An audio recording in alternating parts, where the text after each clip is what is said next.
우리가 서 있는 이 땅은 처음부터 여기에 있었던 사람이 만든 곳이 아니다.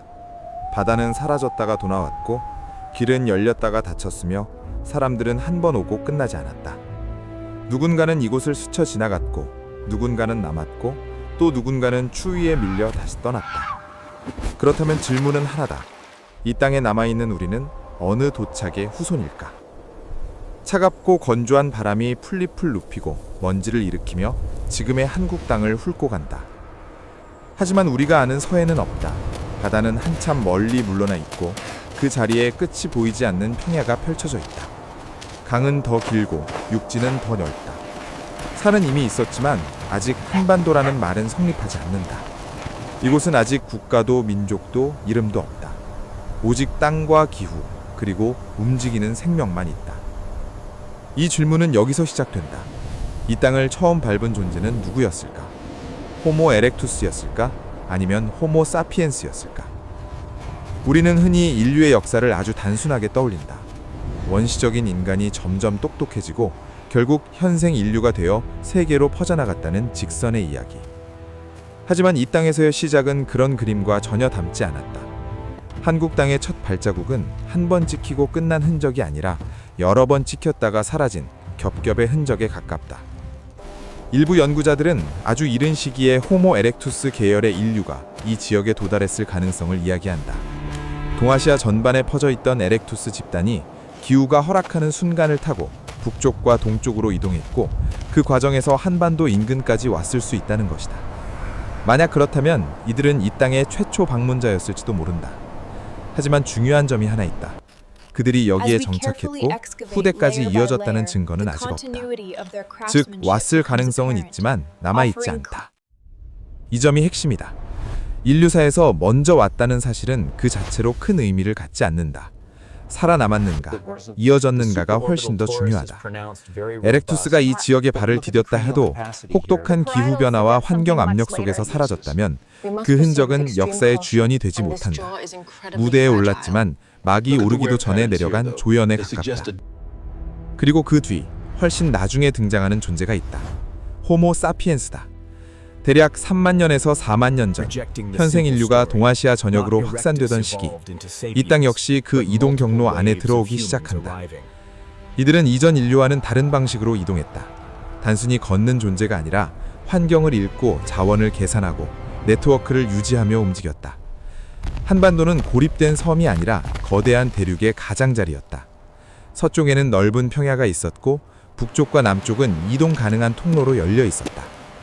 중요한 건 이 사피엔스 집단이 남긴 흔적이 훨씬 명확하다는 점이다. 석기 제작 방식, 생활 흔적, 그리고 시간적으로 이어지는 증거다. 우리는 여기서 비로소 연결된 이야기를 보기 시작한다. 이전의 흔적들이 점처럼 흩어져 있다면 이 시기의 기록은 선처럼 이어진다. 그렇다고 해서 문제가 해결되는 것은 아니다. 그럼 이전 화석은 에렉투스인가 아니면 사피엔스인가? 이 질문도 지금도 완전히 정리되지 않았다. 한국의 고인류 연구는 자료 자체가 많지 않다. 남아있는 유물과 화석은 제한적이고 보존 상태 역시 완벽하지 않다. 그 결과 어떤 표본을 두고도 해석이 엇갈린다. 에렉투스의 특징으로 보이는 요소와 사피엔스의 초기적 특징이 뒤섞여 나타나는 경우도 있다. 그래서 학계에서는 아주 조심스럽게 말한다. 확정하기 어렵다고. 이 조심스러움은 약점이 아니라 오히려 과학적인 태도다. 인류 신화는 교과서 속 그림처럼 깔끔하지 않다. 종과 종 사이에는 늘 그레이 지대가 존재한다. 특히 전환기에는 더 그렇다. 어떤 존재는 에렉투스의 몸을 가졌지만 사피엔스에 가까운 행동을 했을 수도 있다. 혹은 그 반대일 수도 있다. 그래서 이 이야기를 한 줄로 정리하려는 순간 우리는 반드시 길을 잘못 든다. 에렉투스가 왔다가 사피엔스로 진화했다. 이런 식의 설명은 듣기에는 편하지만 사실과는 거리가 멀다. 실제로 일어난 일은 훨씬 복잡하다. 여러 집단이 들어왔다. 어떤 집단은 잠시 머물렀고 어떤 집단은 사라졌다. 그리고 어떤 집단만이 다음 장으로 넘어갔다. 한반도의 인류사는 처음부터 선별의 역사였다. 환경은 냉정했고 기후는 반복적으로 변했다. 빙하기와 간빙기가 교차할 때마다 이 땅은 환영의 장소가 되기도 했고 퇴장의 무대가 되기도 했다. 그 과정에서 살아남은 존재는 단 하나의 계보가 아니라 살아남을 수 있었던 방식이었다.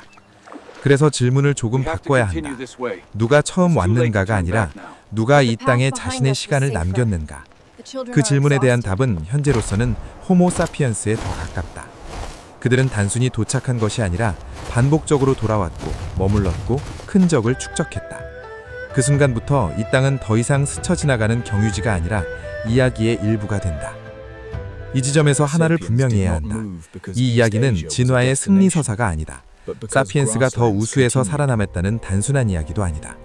그들은 단지 이 시기 이 환경에서 가장 잘 맞았던 존재였다. 그리고 그 맞음은 언제든 달라질 수 있었다.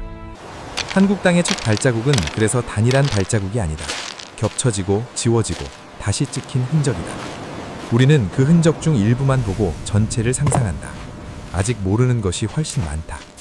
하지만 한 가지는 분명하다. 이 땅의 시작은 직선이 아니라 교차로였다는 사실이다. 그리고 그 교차로 위에 인간은 생각보다 오래 머물렀다. 사라지기도 했고 돌아오기도 하면서 말이다. 바람이 바뀌는 순간이 있다. 늘 막혀있던 길이 어느 날 갑자기 열리는 순간이다. 사람의 의지 때문이 아니라 기후가 방향을 틀었기 때문이다. 수만 년 전 아프리카 북부와 중동, 중앙아시아 일대는 지금과 전혀 다른 얼굴을 하고 있었다.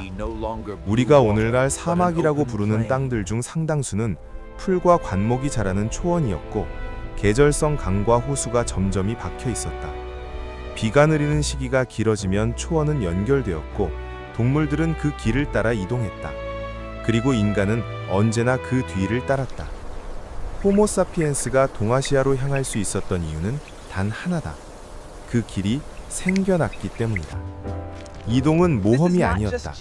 무작정 동쪽을 향해 떠난 대담한 여행도 아니었다. 그것은 아주 보수적이고 현실적인 선택의 연속이었다. 풀이 있는 곳으로, 물이 있는 곳으로, 먹잇감이 사라지지 않는 방향으로 한 발씩 옮겼을 뿐이다. 사피엔스는 새로운 대륙을 정복하려 한 것이 아니라 익숙한 환경이 이어지는 범위 안에서만 움직였다. 이때 중요한 개념이 하나 있다. 바로 초원 회랑이다. 기후가 따뜻하고 습해지는 시기, 아프리카에서 시작된 초원지대는 중동을 거쳐 중앙아시아까지 띠처럼 이어졌다.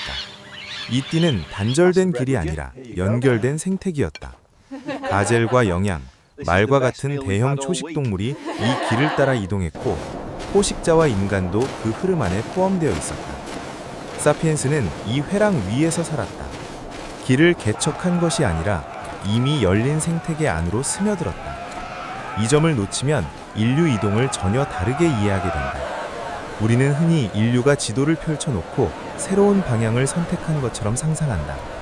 하지만 실제로는 반대였다. 지도는 나중에 생겼다.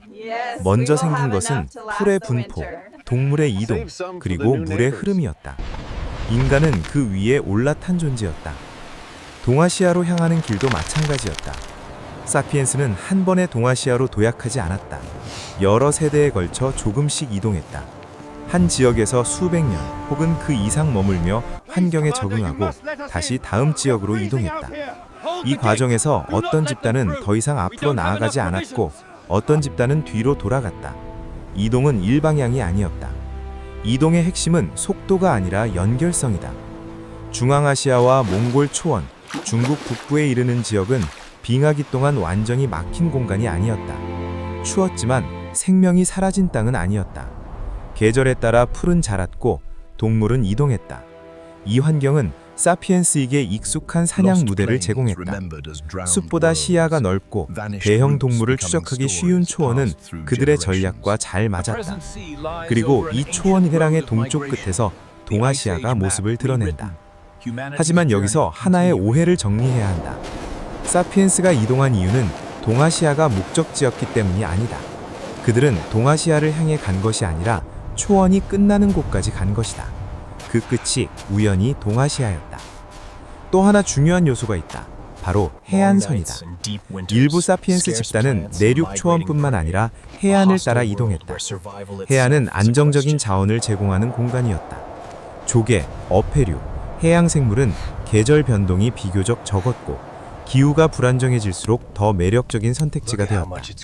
이 해안 이동 경로는 느리지만 꾸준했고 특히 남쪽 방향으로 확산하는 데 유리했다. 이처럼 사피엔스의 동아시아 진입은 단일한 경로가 아니라 여러 갈래의 흐름이었다. 초원을 따라 이동한 집단이 있었고 해안을 따라 이동한 집단도 있었다. 어떤 집단은 내륙에서 멈췄고 어떤 집단은 끝까지 갔다. 그리고 이 과정에서 중요한 변화가 하나 일어난다. 사피엔스는 단순히 환경에 따라가는 존재에서 환경을 읽는 존재로 바뀌기 시작한다. 그들은 계절의 패턴을 인식했고 동물의 이동의 주기를 예측했고 위험 지역과 안전 지역을 구분했다. 이것은 본능의 문제가 아니라 학습과 공유의 문제였다. 정보는 개인의 머릿속에만 머물지 않고 집단 안에서 전달되었다. 길은 기억이 되었고 기억은 다음 세대에게 전해졌다. 그래서 사피엔스의 이동은 단절되지 않는다. 한 세대가 실패하더라도 다음 세대는 다른 선택을 한다. 완전히 사라지는 경우가 있어도 전체 흐름은 멈추지 않는다. 이 점에서 이전 인류와의 차이가 드러난다. 에렉투스 역시 이동했지만 그 이동은 훨씬 제한적이었다. 환경 변화에 대한 대응 속도와 범위가 달랐다. 반면 사피엔스는 되돌아갈 수 있는 이동을 했다. 너무 위험해지면 멈추고 조건이 좋아지면 다시 움직였다. 이것이 누적되면서 결국 동아시아까지 도달하게 된다. 결국 질문은 이렇게 정리된다. 사피엔스는 어떻게 동아시아에 왔는가? 정답은 단순하다. 길이 열렸고 그들은 그 길 위에서 살아남았기 때문이다. 초원이 사라졌다면 오지 않았을 것이고 동물이 끊겼다면 멈췄을 것이다. 바다가 너무 거칠었다면 해안을 포기했을 것이다. 사피엔스의 이동은 늘 조건부였다. 그리고 그 조건이 충족된 시기가 바로 그때였다.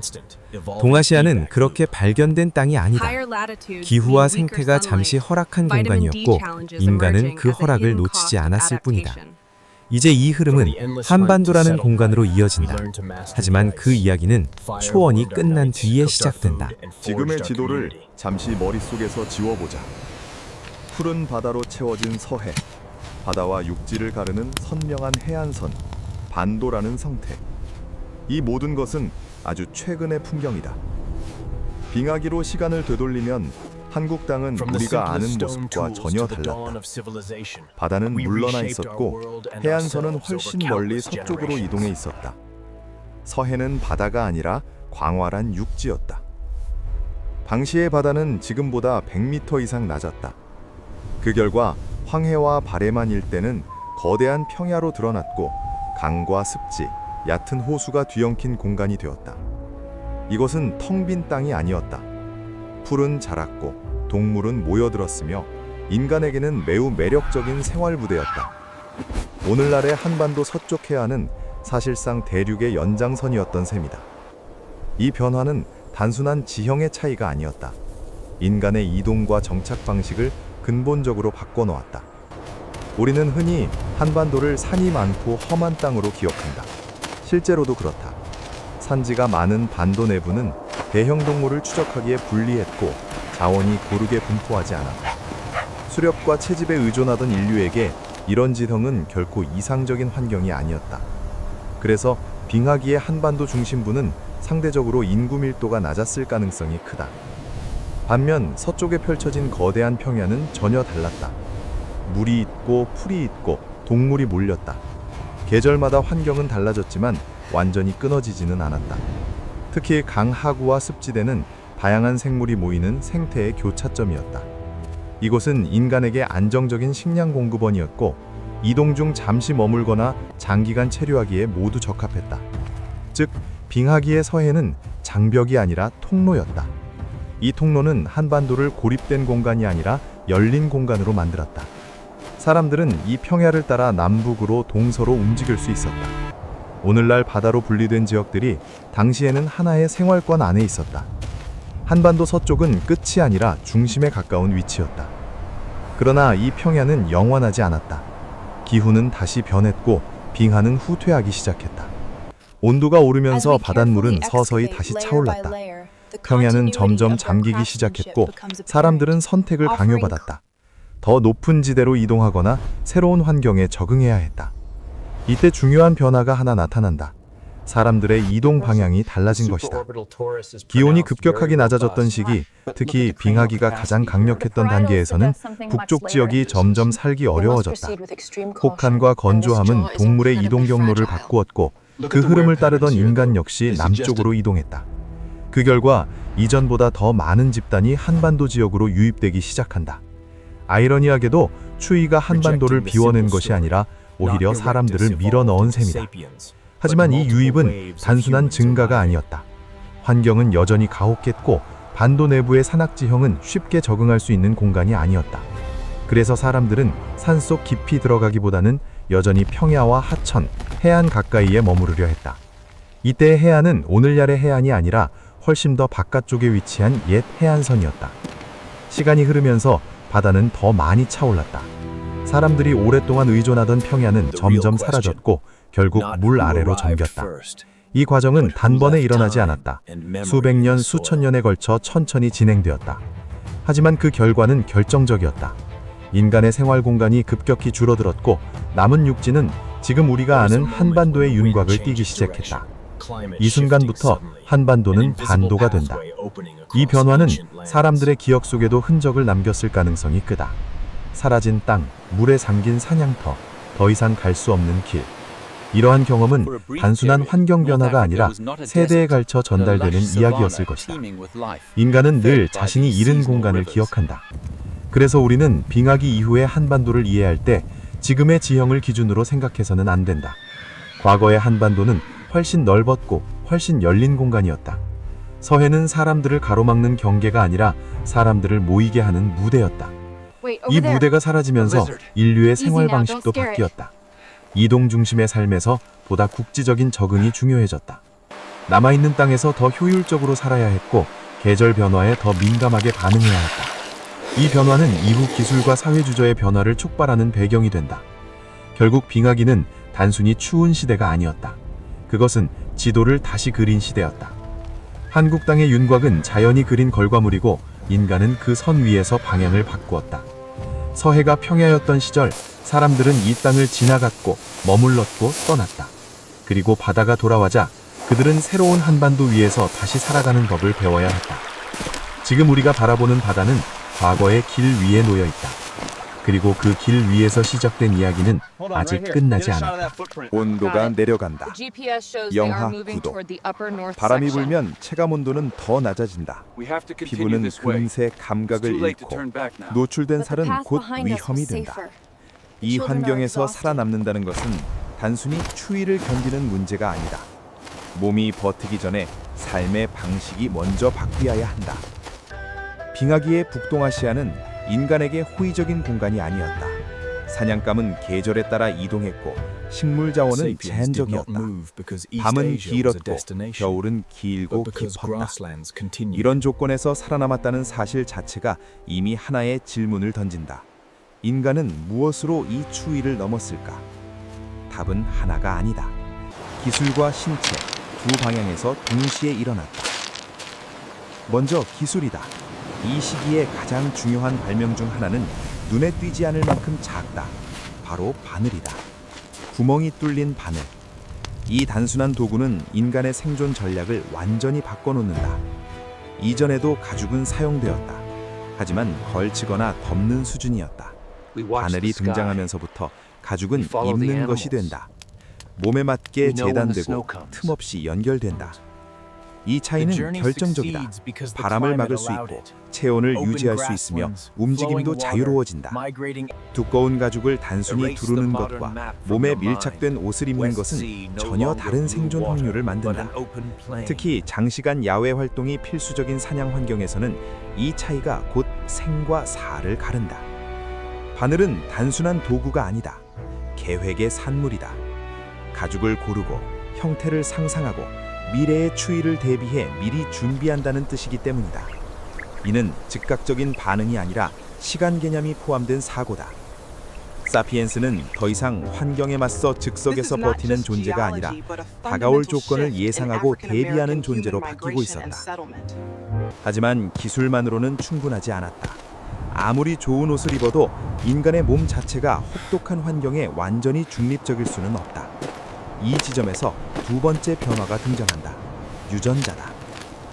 북동아시아와 동아시아 집단에서 높은 빈도로 나타나는 EDAR이라는 유전자 변이는 이 지역 환경과 깊이 연결되어 있다. 이 변이는 외형적으로는 굵은 모발, 특정 치아 형태, 땀샘 분포의 변화 등으로 나타난다. 하지만 중요한 것은 이 변화들이 단순한 외모 차이가 아니라 환경 적응의 결과라는 점이다. 추운 지역에서 굵은 모발은 열 손실을 줄이는 데 도움이 된다. 땀샘의 분포와 기능 변화는 체온 조절과 관련되어 있다. 이런 특성들은 하루아침에 생기지 않는다. 수많은 세대를 거치며 특정 환경에서 더 잘 살아남은 형질이 누적된 결과다. 여기서 반드시 짚어야 할 점이 있다. 이 유전적 변화는 의도된 진화가 아니다. 사람들이 추우니까 이런 몸이 되어야지라고 선택한 것이 아니다. 단지 그 환경에서 조금이라도 유리했던 형질을 가진 사람들이 더 많이 살아남았고 그 결과 특정 변이가 널리 퍼졌을 뿐이다. 진화는 늘 이렇게 무심하다. 중요한 것은 기술과 유전이 서로 분리된 과정이 아니라는 점이다.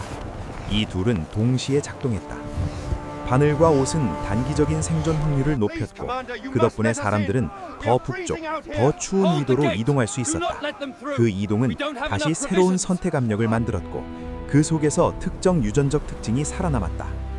기술이 이동을 가능하게 했고 이동이 유전적 변화를 가속한 셈이다. 하지만 이 적응에는 대가가 있었다. 위도로 올라갈수록 햇빛은 약해지고 일조량은 줄어든다. 이는 인간에게 중요한 문제를 던진다. 비타민 D 합성이다. 피부를 통한 비타민 D 생성은 햇빛에 크게 의존한다. 일조량이 적은 환경에서는 이 균형이 깨질 수 있다. 그래서 일부 연구자들은 EDAR 변이가 단순히 추위를 견디는 문제를 넘어 영양과 생리 전반에 영향을 미쳤을 가능성을 이야기한다. 예를 들어 모유의 구성 변화, 성장 과정에서의 아등 같은 하설들이다. 이 모든 것은 아직 완전히 정리된 결론이 아니라 퍼즐의 조각에 불과하다. 하지만 한 가지는 분명하다. 위도로 올라간다는 것은 단순히 추워진다는 뜻이 아니다. 삶의 조건 전체가 달라진다는 의미다. 식단, 일조량, 이동 방식, 질병의 양상까지 모두 변한다. 그 변화 속에서 인간은 매번 선택을 받았다. 기술로 버티거나 몸으로 적응하거나 혹은 사라지거나. 사피엔스가 살아남았다는 사실은 이 선택의 연속에서 비교적 운이 좋았다는 뜻이기도 하다. 바늘을 만들었고 옷을 입었고 그 덕분에 새로운 환경에 들어갔고 그 환경에서 다시 몸이 바뀌었다. 이 과정은 영웅적인 도약이 아니라 아주 느리고 반복적인 축적이었다. 그래서 빙하기의 생존을 의지의 승리로만 설명하면 안 된다. 그것은 구조의 문제였고 확률의 문제였다. 어떤 집단은 기술을 갖췄지만 환경이 맞지 않았고 어떤 집단은 환경에 적응했지만 기술이 부족했다. 살아남은 집단은 그 둘이 겹치는 지점에 있었을 뿐이다. 영화 구도는 단지 숫자가 아니다. 그 온도는 인간을 묻는다. 너는 어디까지 갈 수 있는가? 사피엔스는 그 질문에 이렇게 답했다. 몸을 바꾸고 도구를 만들고 삶의 방식을 재구성함으로써. 그리고 그 선택의 흔적은 지금도 남아있다. 우리가 입는 옷의 구조, 우리의 신체적 특징, 그리고 특정 지역에 남아있는 유전적 패턴 속에 말이다. 빙하기는 끝났지만 그때 치른 대가는 사라지지 않았다. 위도는 인간을 시험했고 인간은 그 시험을 통과하는 대신 자신을 조금 바꿔야 했다. 기후는 언제나 천천히 변한다고 우리는 믿는다. 하지만 가끔 아주 드물게 세상은 갑자기 식어버린다. 약 8,200년 전 그런 순간이 찾아왔다. 어느 날을 기점으로 계절이 조금씩 달라진 것이 아니다. 짧은 시간 안에 기온이 눈에 띄게 떨어졌고 강수 패턴이 흔들렸으며 익숙하던 생태계의 균형이 무너졌다. 사람들은 이유를 알 수 없었다. 다만 분명히 느낄 수 있었다. 뭔가 잘못되었다는 것을. 이 시기의 냉각은 단순한 추위가 아니었다. 수백 년에 걸쳐 이어진 비교적 안정적인 기후에 갑자기 균열이 생긴 사건이었다. 사냥하던 동물의 이동 시기가 달라졌고 식물의 성장 주기도 어긋났다. 인간이 세대를 거쳐 익혀온 예측이 더 이상 통하지 않기 시작한다. 이때 중요한 사실 하나가 있다. 이 땅의 사람들은 처음부터 여기 있었던 것이 아니라는 점이다. 우리는 종종 조상을 한 번의 이동으로 상상한다. 멀리서 와서 정착했고 그 자리에 그대로 남아 후손이 되었다는 이야기. 하지만 실제로는 전혀 그렇지 않았다. 한반도와 그 주변의 인류상은 반복되는 이동의 역사였다. 오고, 머물고, 떠나고, 다시 돌아오는 과정의 연속이었다. 8200년 전의 급격한 냉각은 그 흐름을 다시 한번 크게 흔들어 놓았다. 북쪽과 내륙 지역은 빠르게 살기 어려워졌고 사람들은 더 안정적인 환경을 찾아 움직이기 시작했다. 이 이동은 갑작스러운 대탈출이 아니라 점진적이지만 분명한 방향성을 가진 흐름이었다. 동해안을 따라 남쪽으로 내려오는 길, 강과 해안을 끼고 이어지는 비교적 예측 가능한 이동 경로. 이 길을 따라 새로운 사람들이 한반도로 들어온다. 그들은 이전의 수렵 채집 집단과 완전히 다른 존재는 아니었다. 하지만 중요한 차이를 하나 가지고 있었다. 바로 기술과 생활 방식이다. 이 시기 한반도에 처음 등장하는 것 중 하나가 톡이다. 흙을 빚어 불에 굽는 그릇. 언뜻 보면 단순한 도구처럼 보이지만 이는 생활 구조의 변화를 의미한다. 토기는 이동을 느리게 만든다. 깨지기 쉽고 무겁다. 그럼에도 불구하고 사람들이 토기를 사용했다는 것은 한 장소에 머무는 시간이 길어졌다는 뜻이다. 이는 정착의 시작이라기보다는 체류 방식의 변화에 가깝다. 완전히 떠돌던 삶에서 특정 지역을 중심으로 반복적으로 돌아오는 삶으로 옮겨간 것이다. 저장이 가능해지고 음식의 조리가 다양해지면서 인간은 환경에 대한 의존 방식을 조금 바꾸기 시작한다. 중요한 점은 이 변화가 한반도 내부에서 자연스럽게 발생한 것이 아니라 이동과 함께 들어왔다는 사실이다. 즉, 기술은 사람과 함께 움직였다. 기후변화가 사람을 움직이게 했고 사람의 이동이 새로운 생활 방식을 끌고 들어온 셈이다. 하지만 여기서 이야기는 끝나지 않는다. 이후 기후는 다시 따뜻해지기 시작한다. 빙하가 물러나고 강수량이 안정되면서 식물 자원은 풍부해진다. 이 변화는 또 다른 선택지를 만들어낸다. 바로 농경이다. 씨를 뿌리고 기다리고 수확하는 방식. 이는 이전의 수렵 채집과는 전혀 다른 시간 감각을 요구한다. 농경은 어디에서 시작되었을까? 그리고 어떻게 이 땅으로 들어왔을까? 농경 역시 한반도에서 단번에 발명된 것이 아니다. 더 북쪽과 서쪽에서 이미 실험되고 있던 방식이 기후가 허락하는 순간을 타고 남쪽으로 확산된다.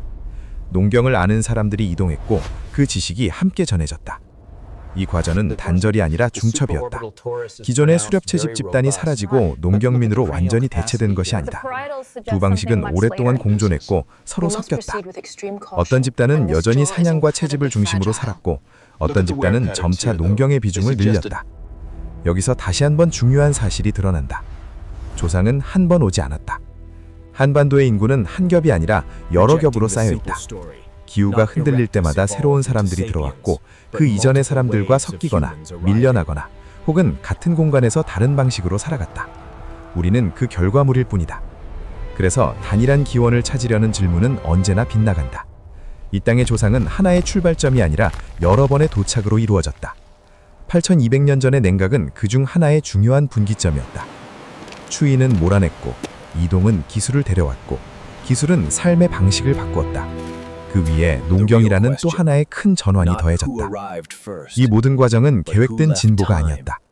인간은 미래를 내다보고 선택한 것이 아니라 그때그때 살아남기 위해 반응했을 뿐이다. 하지만 그 반응들이 겹치고 누적되면서 우리는 지금의 모습을 갖게 되었다. 한반도의 과거를 이해한다는 것은 고정된 정체성을 찾는 일이 아니다. 오히려 끊임없이 흔들렸던 시간 속에서 어떻게 사람들이 계속해서 이 땅으로 돌아왔는지를 보는 일이다. 조상은 떠났고 다시 왔고 또 다른 사람들이 합류했다. 그 흐름은 멈춘 적이 없다. 그래서 지금 우리가 서 있는 이 땅은 하나의 출발점 위에 놓여 있지 않다. 수많은 발자국이 겹쳐진 자리다. 추위가 밀어내고 온기가 다시 불러들인 그 반복 속에서 이곳은 사람이 사는 땅으로 남았다. 그리고 그 이야기는 지금도 계속되고 있다.